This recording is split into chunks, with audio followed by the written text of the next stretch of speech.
If someone said they'd like all their projects to be perfect, would you burst out laughing? You would? Why? Because projects have always failed, and they continue to fail. But hang on. Before planes could fly, people thought flying was impossible. So maybe we actually could make all those projects perfect. Maybe we just don't have any history of imagining perfect projects. When you're working on a project, do you deal with problems before they mess things up? Or do you wait till the project goes wrong and then tell your boss, just before you rescue it? Most of us wait because we get more kudos for rescuing a project that is actually going wrong. There's very little incentive to behave any other way. Projects have got better over the years because they've got smaller. But now they're getting worse again. Why? Because the world's become more complex. Consider healthcare. You're ill. In the olden days, the doctor would see you, look at your tongue, tell you you're going to die, and you'd go home. Now when you're ill, you get 40 specialists who speak different specialist languages and have to be coordinated to make you well. Creating a world in which all projects succeed feels more and more impossible. But what if we could do it? Is it worth the prize? Projects are a bit like Christmas presents. When someone spends £1 on a Christmas present, do you get £1's worth of utility out of it? How many Christmas presents have you never used? Chucked, taken to the charity shop? It's a bit like that with projects. Take the UK GDP. Let's pretend 1/3 of the money spent in the UK is on projects. At least 1/3, maybe a half, is wasted on projects we don't deliver or are late. So there's a huge financial prize. But there's a bigger human prize. Look at stress in organisations. Many people find their lives really hard. One of the reasons is that there's no meaning in what they're doing. If you want people to get stressed, you make sure their work has no meaning. You work on a project really hard, and then it gets cancelled before it ends. You don't go home and buy extra champagne. You go home and buy alcoholic beverages, but to drown your sorrows. So failure of projects affects the people involved, their families, their kids, and probably their cats who get kicked. Now think about some of the challenges we have in the world. Global climate change, refugees. These are big things that project people could deal with. But all the time we spend half succeeding makes it less likely we're going to deal with them. Here's the rub. We already know how to make projects work. Look at the body of knowledge. Look at all the research. Look at the books. We know how, but we don't do it. The first project I ever worked on produced some software for designing and analysing urban drainage systems. I was only vaguely aware it was a project. Before we could write the software, we had to understand how rainwater runs off the land into pipes, how it moves around in the pipes, and what happens to the dust and dirt. Does it clog up the pipes, or does it get washed through? Nobody had ever done this before. I was in a fantastic multidisciplinary team. We spent more time talking than doing. We socialised a lot. We went out for lunch every Friday. There was someone keeping an eye on what was going on, but he knew that all these people from different disciplines needed to be left alone to talk to each other and work out how to do the project.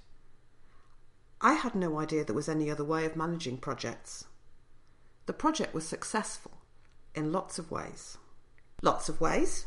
Yes, in the long term, it finished 30 years ago, and a later generation of the same software is still used to stop homes and property from being flooded.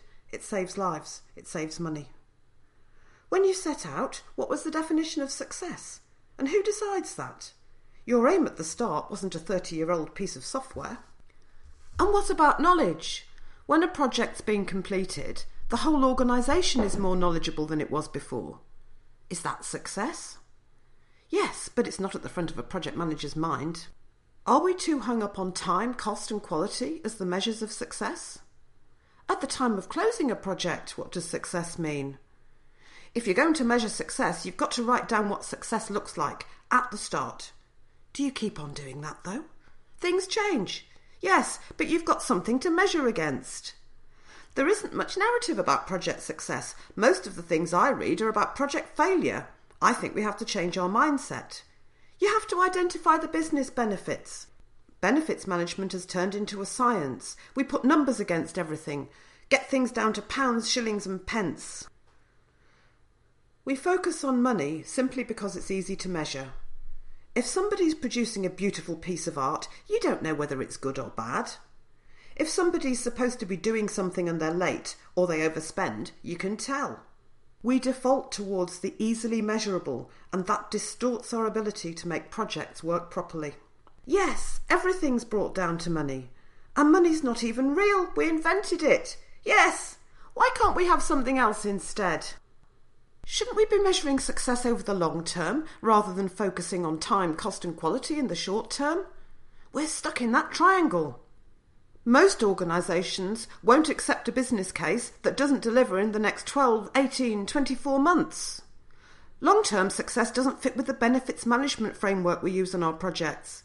What about the people? Success for the people on a project is that there has to be another project, a whole series of projects.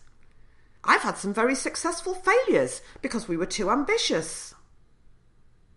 Even if you don't take a product to market, what do you learn? Steve Jobs' first iPad was called the Newton. It was rubbish. It took him another 20 years to get it right. But if he hadn't built that Newton, we wouldn't have the iPad. Who's paying for the learning and who's paying for the project? We have to start thinking about success in terms of what it is we're trying to achieve. What's the problem we're trying to solve? Is it the right problem? Are we solving problems we shouldn't be solving? If we start to look at what the project is for, the bigger elements, perhaps we'd have a better understanding of success and maybe fewer, more effective projects. There are 3 ways you can solve an issue. You can get rid of the symptoms, remove the root causes, or you can reframe it completely. Sometimes it's hard to know which we're doing. Sometimes we replace the original problem with another. In China, there are millions of men called bear branches. Bear branches are young men who will never get married because they outnumber young women. Sometime in the past, somebody had an idea to reduce population growth so they could build the economy. Great idea. It worked, but now we have bare branches. So time can completely change the list of successful projects. We're talking about different mindsets here. There's the efficiency mindset. Deliver the project, get to the end on time, meet the costs, meet the quality criteria. Then there's the more imaginative, creative thinking about what the real benefits are, what success will really look like, how the project might be perceived in 30 years' time when we look back on it. Rory Sutherland tells this beautiful story about the commercial versus the creative. If you want to make train travel better, you might consider spending billions on new track to speed up the journey. Or, Rory says, you could spend a fraction of this money on hiring the world's best glamour models to walk up and down the train handing out free champagne and canapés to passengers. Not only will people have a wonderful trip, but they'll actually ask for the trains to run slower. It's thinking differently about the problem you're trying to solve. As project managers, we probably have the responsibility to do this, but we may not know we have the responsibility, and anyway, maybe we're not being paid to do it. There's something philosophical about our roles.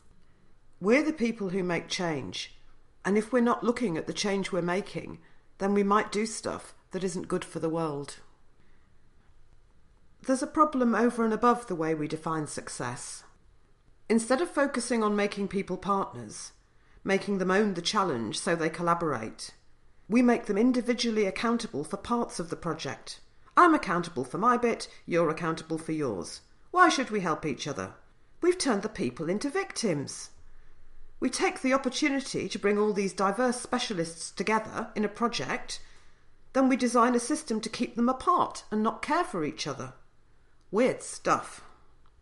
So how do we move to focusing on the right things? Using our imagination. having a long-term rather than a short-term view of success. I once said to a client, "The only thing I can tell you for sure is we won't get it right first time." If I was that client, I'm not sure I'd have been happy with that. But isn't going in the right direction a good thing? I like direction of travel as a measure of success. Yes, moving in the right direction. So success is the journey rather than the destination.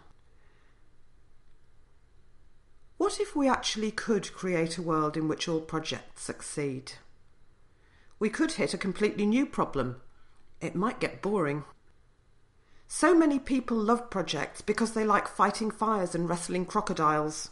It's like cars. When you were a kid, your mum and dad woke up in the morning and the first thing they did was check that the car would start. We don't do that anymore. In those days, it was a hobby to spend your weekend tinkering with the car. We don't do that anymore. Cars are no longer exciting. Project management would suffer the same thing. And if we're pre-eliminating problems and looking at the future, we wouldn't be able to call it project management. We'd have to call it creative projection or something like that. So the profession would decline. In any case, some projects are wrong-headed and deserve to fail. You know, I'm not actually sure we should have a world in which all projects succeed. What do you think?